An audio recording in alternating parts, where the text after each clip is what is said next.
नमस्कार। आज हम मुंशी प्रेमचंद की एक बहुत ही प्रसिद्ध कहानी दो बैलों की कथा को समझने वाले हैं। ये कहानी आपकी नई पाठ्य पुस्तक गंगा का सबसे पहला अध्याय है जो 2026-27 सत्र के लिए है। तो चलिए देखते हैं कि आज हम इस कहानी में क्या क्या जानेंगे। सबसे पहले हम कहानी के मुख्य किरदारों से मिलेंगे, फिर उनकी गहरी दोस्ती को समझेंगे, उनके सामने आई मुश्किलों को देखेंगे और जानेंगे कि कैसे उन्होंने अपनी आज़ादी के लिए लड़ाई लड़ी। और हाँ, आखिर में हम इस कहानी से मिलने वाले सबक पर भी बात करेंगे। देखिए, ये कहानी सिर्फ जानवरों के बारे में नहीं है। ये कहानी है दो बहुत ही खास किरदारों की, हीरा और मोती। उनकी दोस्ती और उनकी वफादारी हमें बहुत कुछ सिखाती है। प्रेमचंद जी इस कहानी के जरिए हमसे एक बहुत बड़ा सवाल पूछते हैं। क्या जानवर भी हमारी तरह दोस्ती महसूस कर सकते हैं? क्या उनमें वफादारी होती है? क्योंकि इस कहानी के दोनों बैल वो सोचते भी हैं, महसूस भी करते हैं और उनके काम में गहरी इंसानियत झलकती है। तो कहानी के केंद्र में हैं तीन किरदार। एक है किसान जिसका नाम है झूरी और उसके दो बैल हैं हीरा और मोती। इनके बीच का जो रिश्ता है वो बहुत ही गहरा और खास है। सच कहूं तो ये पूरी कहानी इन दो दोस्तों के अटूट बंधन पर ही टिकी हुई है। ये दोस्ती की एक सच्ची मिसाल है। और सबसे मजेदार बात पता है क्या है? दोनों का स्वभाव बिल्कुल अलग है। हीरा एकदम शांत और सहनशील है, तो मोती उतना ही गुस्सैल और इम्पल्सिव। लेकिन यही तो खूबसूरती है। हीरा का धैर्य अक्सर मोती के गुस्से को संभाल लेता था। दोनों एक दूसरे को पूरा करते थे। उनकी दोस्ती को शब्दों की जरूरत नहीं थी। वो एक मूक भाषा में, मतलब इशारों में ही एक दूसरे की बात समझ जाते थे। जब हल में जोते जाते तो दोनों की कोशिश रहती कि ज्यादा बोझ मेरे कंधे पर आए, मेरे दोस्त पर नहीं। साथ में खाते थे और एक दूसरे को चाट कर और सूंघ कर अपना प्यार जताते थे। ये होती है निस्वार्थ दोस्ती। उनकी ये खुशहाल जिंदगी अचानक बदल जाती है जब झूरी उन्हें कुछ दिनों के लिए अपने ससुराल भेज देता है, और यहीं से उनकी मुश्किलों का दौर शुरू होता है। चलिए देखते हैं आगे क्या हुआ। पहले तो उन्हें लगा कि मालिक ने हमें बेच दिया, उनके साथ धोखा हुआ है। तो पहली ही रात वो दोनों रस्सियां तोड़ाकर वापस झूरी के पास भाग आए। लेकिन उनकी ये खुशी ज्यादा देर नहीं टिकी। उन्हें फिर से पकड़कर गया के घर ले जाया गया और इस बार उनके साथ बहुत बुरा बर्ताव हुआ। उन्हें मारा पीटा गया, खूब काम कराया गया और खाने को सिर्फ सूखा भूसा मिला। उस अंधेरे में उम्मीद की एक छोटी सी किरण थी, एक छोटी बच्ची जो उन्हें रोज रात चुपके से रोटियां खिला जाती थी। एक मौके पर जब मोती को बहुत गुस्सा आता है और वो गया की पत्नी पर हमला करने वाला होता है, तब हीरा उसे रोकता है। वो कहता है, ये हमारी जाति का धर्म नहीं है। सोचिए, इतनी मुश्किल में भी वो अपने नैतिक उसूल नहीं भूलते कि एक औरत पर हाथ उठाना गलत है।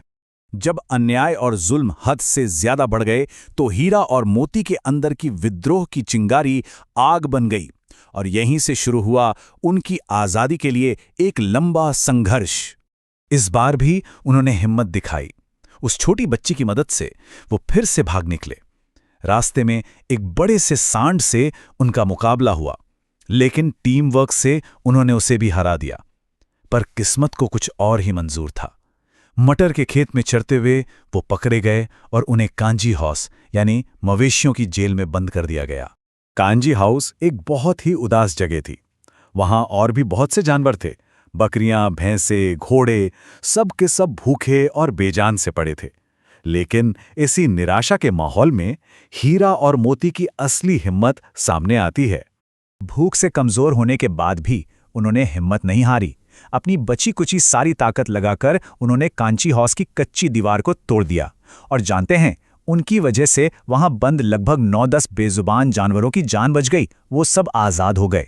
लेकिन दीवार तोड़ने की वजह से हीरा की रस्सी और मजबूत कर दी गई और वो भाग नहीं सका। जब मोती ने यह देखा तो वो भी अपने दोस्त को छोड़कर नहीं भागा। उसने कहा, तो क्या हुआ अगर मार पड़ेगी, कम से कम 9-10 जाने तो बच गई, वे सब आशीर्वाद देंगे। ये होता है सच्चा त्याग और सच्ची दोस्ती।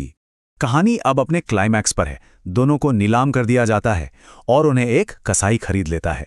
जब वो कसाई उन्हें ले जा रहा था तो अचानक उन्हें अपना पुराना घर जाने वाला रास्ता दिखा। बस फिर क्या था, उन्होंने पूरी ताकत से दौड़ लगा दी सीधे अपने मालिक झूरी के दरवाजे पर। मोती ने तो बहादुरी से उस कसाई को भगा भी दिया और आखिरकार वो अपने घर लौट आए।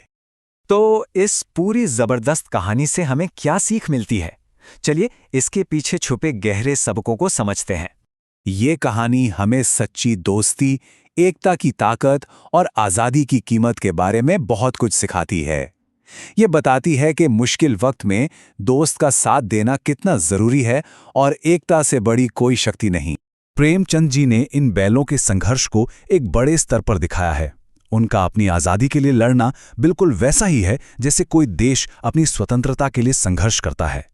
उनकी अटूट दोस्ती, वफादारी और एकता का संदेश देती है, और अन्याय के खिलाफ उनका विद्रोह हमें उत्पीड़न के खिलाफ खड़े होने की प्रेरणा देता है। और कहानी का अंत बहुत ही खूबसूरत है। जब वो घर पहुंचते हैं तो झूरी की पत्नी, जो पहले उनसे नाराज थी, वो भी आकर प्यार से दोनों के माथे चूम लेती है।